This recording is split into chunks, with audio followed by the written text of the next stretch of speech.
Thank you, Arlene. Yeah, I wish we had been more successful.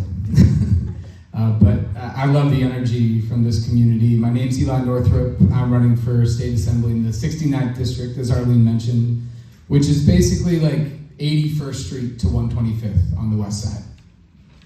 So, Upper West Side, Morningside Heights, Bloomingdale. Probably a lot of people here live in that district. The current assembly member in that district, Michael Lasher, is running for Congress. So it's going to be an open seat again.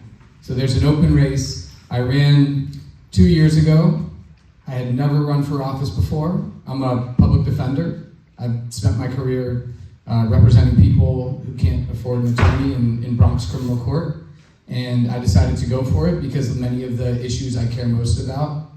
When I've gone up to Albany and traveled up there and advocated for them, I've noticed a lack of expertise in the state assembly. Anyway, I didn't win the first time around, but I'm gonna go for it again. And I'd love to have your all support, and I'll talk a little bit about what brought me here. I think I've been as I mentioned, a public defender for my entire career. Before that, I was a public defender. Before that, I was actually a hip-hop artist too. But people who know that line of work, it's really a calling. It's not just a job to be a public defender. It means listening when very few other people will listen. It means showing up when things look dire. It means picking up the phone at all hours. And it means fighting when the odds are really stacked against you. I'll give you an example. A client of mine, Shamika Crawford, she was removed from her home by a senseless order of protection, separated from her children. I fought not just to ensure that she could get back into her home, but that every single New Yorker displaced by an order of protection would get a hearing before being separated from their children or displaced from their homes. That hearing is called a Crawford hearing. It's now happening in every single court across the state every day. That's fighting for systemic change, taking circumstances, fighting when the odds are stacked against you, and turning it into systemic change. I've spent 7 years going up to Albany advocating for this kind of change. I've fought for a lot of criminal legal system reform. We won that in 2019. I fought for cannabis equity, making sure we repair harm done by racist policing. We won that in 2021. I've been fighting for sentencing reform in New York, changing our draconian sentencing laws. The shirt I'm wearing right now is Communities Not Cages. It's a broad-scale reform of New York sentencing laws, which haven't been changed since the 1990s. I left here from a screening of a movie called Beyond, a documentary, which is a documentary about individuals incarcerated at Sing Sing who are serving life sentences. People who would never have gotten those sentences if they were sentenced today. But because of the ways our laws were in the 90s, because of mandatory minimums, 2 and 3 strikes laws, because we don't have laws that allow judges to revisit sentences, they are trapped there. We spend $3 billion every single year on our prison system. We spend $70,000 per person per year to incarcerate them. We spend $36,000 per child on school each year. Why are we spending double that on incarcerating individuals? These are things that motivate me from my heart and my soul. And when I've traveled up to Albany, what I've noticed is they legislate a lot in these areas, but they don't understand them. They haven't spent time on the ground. I think we need more individuals who have spent time working with other people in places of power. Nurses, teachers, social workers, firefighters. These are people who should be in office. And people who have offered public service, I think, could make great contributions. So I'd love to bring that perspective up there. I've written bills. I'm a lawyer. I've seen them passed. I've also spent time at 26 Federal Plaza standing up to ICE agents. I've represented clients who are facing deportation. The threats that are coming from Washington are real. And I think they will only increase. But if there's going to be pushback from anywhere, it's going to be the Upper West Side. I can tell you that. This is really a bulwark of progressive values. Seriously. We have to be ground zero. This is one of the most democratic, engaged neighborhoods in the entire country. That's the statistics on it. So if there is going to be pushback, it's going to come from neighborhoods like ours. It's going to come from representatives in those neighborhoods. We all know, I mean, one of the great parts about neighborhoods like this, and you can see it with this event and many others that even I've been to, there's such a sense of resistance. There's community groups in all these different areas that are ready to push back. But we need leadership and we need organization. Because with that, I think we can be the center of real resistance. I'd love to take questions that you all have. I would just say, you know, there's many, one thing that I've learned in my career is that listening to people can really be a superpower. That's how I've been able to represent people, tell their stories. So the way I'm starting my campaign off, you know, the primary's not until next June, so we're still pretty early. But the way I'm starting my campaign off is to do a listening tour. We've created a community survey. I'm going to send it to as many people as possible. I'm going to meet people at the farmers markets, town halls, the bar, wherever, and ask like what people want to see change in the neighborhood. What are your priorities? Legislatively, what do you love about the neighborhood? And those priorities will also inform my campaign priorities. You know, I want this campaign to capture the ethos of this neighborhood, the spirit of this neighborhood, and the values of the neighborhood. I'll tell you a couple things that I care deeply about besides criminal justice. I think our small businesses need support. Between 80th and 110th Street, there are 58 vacant storefronts on Broadway alone. I think many of our beloved places in Morningside Heights, Absolute Bagels, Silver Moon Bakery, you know, they've been forced out. There's structural reasons for those displacements, and I would support some sort of rent stabilization for small businesses. There's tax loopholes that make it more cost-effective for landlords to actually keep storefronts vacant that I would work to close.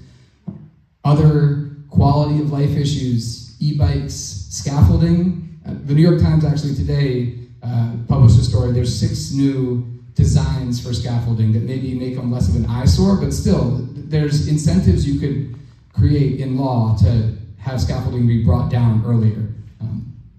Sirens, noise pollution. These things seem like minor, but when you encounter them every single day, they become major issues. And then affordability. Obviously, it can't be that the people who keep this city running, the city workers, can't afford to live in the city. And so I'm certainly somebody who would support an affordability agenda, ensure that childcare, universal childcare be passed, work to build a truly affordable housing, cap rents. We saw with this mayoral election, we saw a huge support for an affordability agenda. And Saran was an amazing advocate for that agenda. But the people demanded it, right? People are demanding it. It's going to require support from Albany. And I will be an advocate in Albany, somebody that you can rely on and trust. I ran 2 years ago. I ran a campaign of joy and hope and optimism. I lost, but I didn't lose myself in the campaign. I went back to Bronx Defenders. I've been doing the work. I will continue to do the work. The only reason I'm running is to bring that same fight in this moment, in a moment where I think we really need it. So thank you for having me, and I'll take any questions.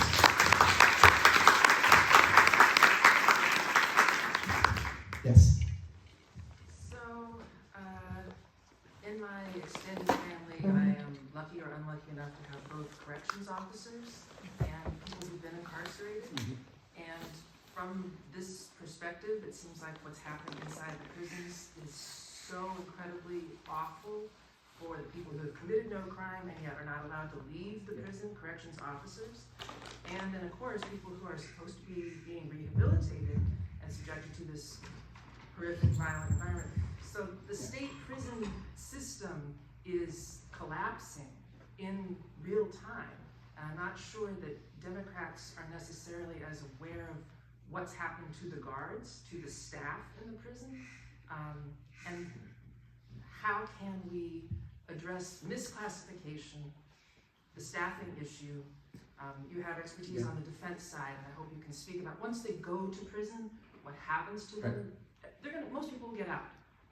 They're not Right. They're gonna get out in a better situation than they went in. Yeah, no, absolutely, and thank you for bringing that up. There is a harrowing article in the New Yorker by Rachel Lviv. I would encourage everybody to read it about the current crisis, and it talks about it from both the perspectives of the officers and the perspectives of people serving long sentences. You know, the Communities Not Cages campaign, please look it up. It's a statewide campaign, over 300 organizations. We work closely with corrections officers and their unions on some of these bills. And so one thing that everybody tells us is that opportunities for rehabilitation make it safer for everybody who's incarcerated. When you don't have real opportunities, then there's no incentive, really, in the same way. People lose hope, and that leads to more violence. So one of the bills is called the Earned Time Act. It would vastly increase the amount of good time and merit time somebody can earn to get out earlier, and that has huge support from corrections officers. Right now, in New York, you can only earn, most people, about 1/7 off your sentence. That's because in the 90s, the federal government created truth in sentencing laws and paid states to make sure that people served long sentences. We got that money in 1995 and 1996. We haven't gotten any money since, yet we still have these laws on the books. In Oklahoma, you can earn up to 50% off your sentence. New York is terribly behind, and this is one of the things everybody says: programming, rehabilitation, the ability to earn time off makes things safer. I really believe, truly, that the only way you solve this staffing crisis is you get people out. You need to reduce the population.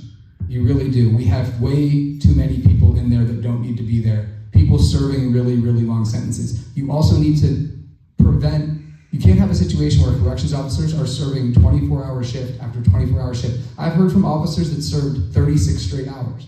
It's absurd. It's not uncommon, as you say, and that's inhumane totally. So we're setting up a combustible situation, and all stakeholders need to be involved. We should be investing in people who are incarcerated because, as you said, they're coming back into our communities. Many people come back as leaders too, and we could all benefit from a safer and more humane system. Yes? Basically, my question is that what is it that my question is, what will you do if you do end up becoming part of the state assembly, and will you be able to try and redirect the power of the funding for the NCA to the state legislators, so that way we don't have to worry about another situation like with Andrew Cuomo back in when he was governor? The MTA funding, you mean? Yeah, I mean, I think I would certainly be a vote for free buses and free public transport more broadly, honestly. As a freshman legislator, I have to be honest, you don't get to change the structure of the funding, but I would be a strong vote for public transit. I can tell you, I don't have a car, I take public transit everywhere. I've taken it for the entire time I've lived in New York City. I take it everywhere, all over the city. I think it's a marvel. I think it needs to be invested in, and I think we need to make it as accessible as possible for everybody. Yes? Yeah. Oh, sorry. I think Jeff had it. Oh, I'm sorry. Oh. Yeah. You introduced yourself to the same electorate last time, and we were all happy, some of us, to support you. And so you start with a nice, nothing's easy, I know nothing's easy, that kind of thing. You start with a kind of, I don't know, nice running start because you worked hard and introduced yourself to the community, even though you're from the community and live there. And my question is partially motivated by what our sister said before. I can think of 100 urban issues where you'd be, including transit, where you'd be a great ally. But in the ballot initiative one, I had to call friends in the Adirondacks to ask them, what do you think of alienating parkland? Remember ballot initiative one? And they said, the ones that do sustainable economic development and are also ecologists said, vote for it, because the only alternative is the prison economy. Mm-hmm. Right. And we have to develop a prison economy alternative for your relatives and everyone else. And I guess it's not a question, I really think we need somebody like you, because we all in this district pay for that stuff. Right. We all do. We all pay, as I mentioned, $3 billion a year for the prison. And it can't be that I empathize with the fear of losing jobs if a prison closes, but that can't be how we do public policy, because it's just borne by mostly black and brown men from communities in the city. It's not equitable, it's not fair. And so just to go back though to the conservation angle of things, I do want to take that part. You know, my dad worked for the Nature Conservancy for 40 years. That was his entire life's work. So environmental issues are like fundamental. We used to take trips up to the Adirondacks and spend a lot of time with parkland. I'm a huge proponent of environmental conservation. The model used by the Nature Conservancy, I don't know if a lot of people are familiar with it. You're probably familiar with the people stopping you on the street and trying to get it. But it's money well spent, because they basically act as a real estate company. They buy land and they make sure that it is never developed. And sometimes they do it in partnership with government, and sometimes they don't. But we need to be, especially in a moment like this where you've got Donald Trump, you know, letting us build mines in all these natural areas in Alaska, and we need to be fighting back with the tools that we have, and that means investing in conservation. Yeah, as to sheds, the scaffolding, what can the assembly do about that? Yeah, so there is a bill actually that's been introduced at the state level. So there's a couple. One of the problems is that there's not enough inspectors at the Department of Buildings to inspect buildings in a timely manner. That's not something that the state level can accomplish, because that needs to come from the city. But there are other problems too. Buildings put up scaffolding and don't even attempt to do the work that needs to be done before the inspection.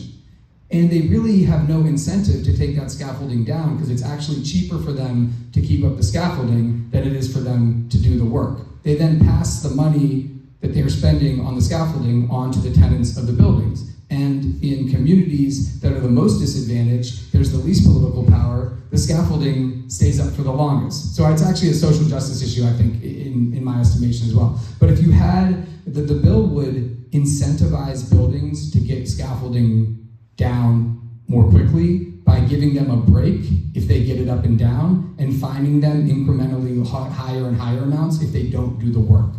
And that would provide financial incentives to get the scaffolding and the sheds up and down much more quickly. Because if it's just as cheap for them to keep the scaffolding up, then they just keep it up. That's what we've seen. Yes? Just a follow-up on this question. How long is this going to be going on for in terms of having this law? I mean, it's like, I understand there was problems years ago in terms of bricks falling down on people and things like that. But I really know the law in terms of, you know. It's a Morningside Heights issue, actually. The brick that led to the scaffolding law, the local law, it's actually tragically killed a young girl named Grace Gold. I think it was 116th Street. It's now called Grace Gold Way. My second cousin. Tragically, I hosted her for dinner 2 nights before that. Oh my, well. She was going to Barnard in her first week. So. Yeah. Well, these are all, but I mean, it's a very human story, and it was with good intentions that a law like that is passed to protect people. This law would not create any lack of safety, because the idea is that scaffolding goes up every so often, building gets inspected, if work needs to be done, it gets done, and the scaffolding comes down. The problem is the law requires scaffolding to go up at these intervals, the inspections don't happen, and the work doesn't happen. So nobody's talking about not putting it up when it's necessary. We're talking about getting it down as soon as possible after it's not necessary anymore.